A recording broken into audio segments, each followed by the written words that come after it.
世界一面白いアクション RPG、これを目標にゲームを作ります。今回ですね、なんと体験版のマップの広さが2倍になりました。というわけでね、実は秘密裏にマップの拡張作業をやってましたというお話なんですが、現状こんな感じの広さになってます。で、この建物がね、以前までのマップのスタート地点に当たる場所だったんですが、ちょうどここがマップの前半後半を分けるぐらいのね、中間地点になっているかなと思います。ちなみに敵の数は前回までが5体だったんですが、それもちょうど2倍になって新しいマップの方では10体の敵が配置されています。体験版のリリース目標が3月末なんですけれども、なぜこんなギリギリの時期にこのような実装をすることに至ったのかですね、そういったところを全て話していけたらなと思います。それでは早速行ってみましょう。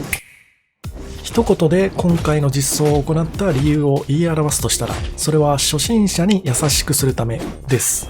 以前の動画でね、講談社の有能社員さんに初見プレイとレビューをお願いしてみたという動画があるんですけども、その時に出た話で、やっぱりね、このゲーム難しいなっていう話があったんですよね。あのレビューには結構普段ね、あまりゲームをプレイしないよっていう社員さん、ライトゲーマーの方も参加してくれてたので、そういった方からはね、特に操作方法が覚えきれないという意見が強くありました。その結果として入れられた新要素が、ポーズ画面を開いた時に操作一覧として全ての操作が表示されますという仕様と、それに伴ってね、ポーズ中にゲーム内の時間が止まる。この2つの仕様があのレビューのおかげで新しく追加されました。これはね、めちゃくちゃいい進歩だったなと思います。この実装のおかげでね、もう最低限ではあるんですが、どんな時でもスタートボタンさえ押せば一応解決できる可能性が生まれたわけですよね。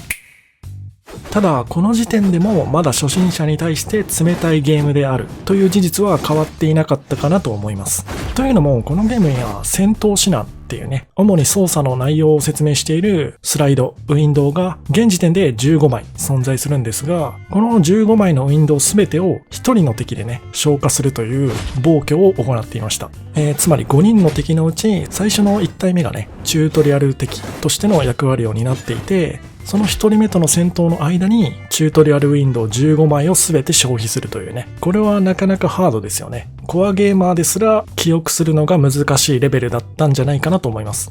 なんですが、実は講談社の方たちとの打ち合わせでね、今言った事実を全て分かった上で、それでもなおチュートリアルはもうこのままでいいんじゃないかという結論が出てたんですよね。それがどういうことかっていうと、このゲームのメインターゲットがどういう人なのかっていう話ですよね。やはりどうしてもうちのゲームはコアなゲーマー向けのタイトルということもあるので、ライトなゲーマーさんたちはどうしてもカバーしきれなかったりします。もちろんライトゲーマーの存在を切り捨てたいというわけではなくて、例えば他のゲームだとラストオブアスなんかはめちゃくちゃ配慮のレベルが高いですよね。あのゲーム、視覚とか聴覚に障害を持っている方向けの設定項目っていうのがめちゃくちゃ充実してて、これに関してはね、桜井正宏さんのチャンネルでも語られてたんで、ご存知の方も多いかなと思うんですが、ああいったバリアフリーな設定項目って、もはや全てのゲームについてていいじゃないですか。ぶっちゃけ。なんですけど、実はあそこまで手入れが行き届いてるゲームってなかなかありません。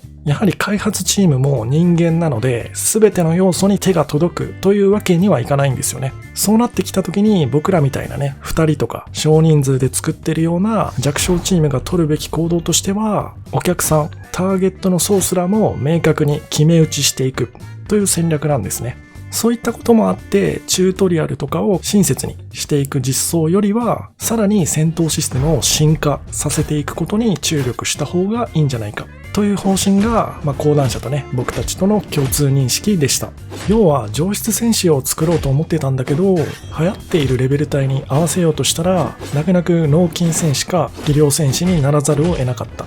みたいな話ですね。だったんですが、これがね、締め切りというタイムリミットが近づいてくることで、また一つ変わってきます。現状のうちのゲームって戦闘システムがレベル50ぐらいだとしたら、チュートリアルはね、レベル10ぐらいの出来栄えだと思うんですけど、これが例えばまだ1年以上開発を続けられるとかだと、どんどんね、戦闘システムの方に経験値を振っていって、レベル51とか52とかね、よりエースのポケモンを育てていくべきだとは思うんですが、タイムリミットが目前まで迫っている現在になってくると、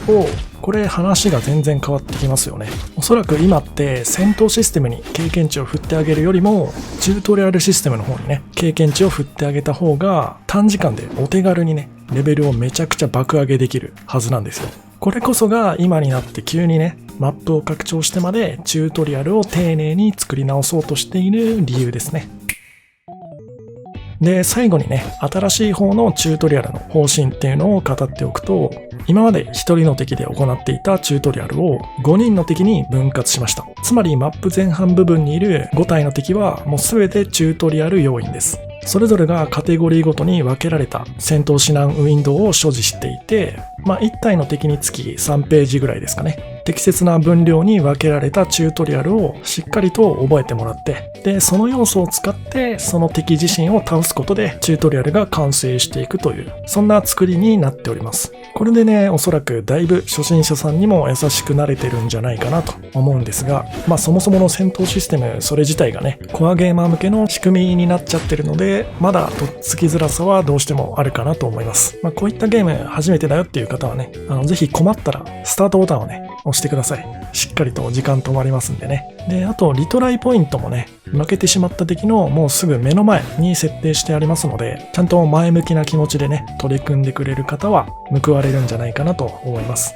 思った通りにね、自キャラを動かせるようになってくると、もうそれこそね、昔から言ってるんですが、キャラクターとのリンク感っていうのをめちゃくちゃね、感じられる、そんなゲームになってると思いますので、ぜひね、体験版も最後までプレイしていただけるとありがたいです。というわけで今回はここまでになります。チャンネル登録するかどうかはお任せしますが、Steam のページ公開してありますので、もしよかったらね、ウィッシュリストに登録しておいてもらえると、体験版リリースした時に通知がいくと思います。それでは今回はこの辺で失礼します。お疲れ様でした。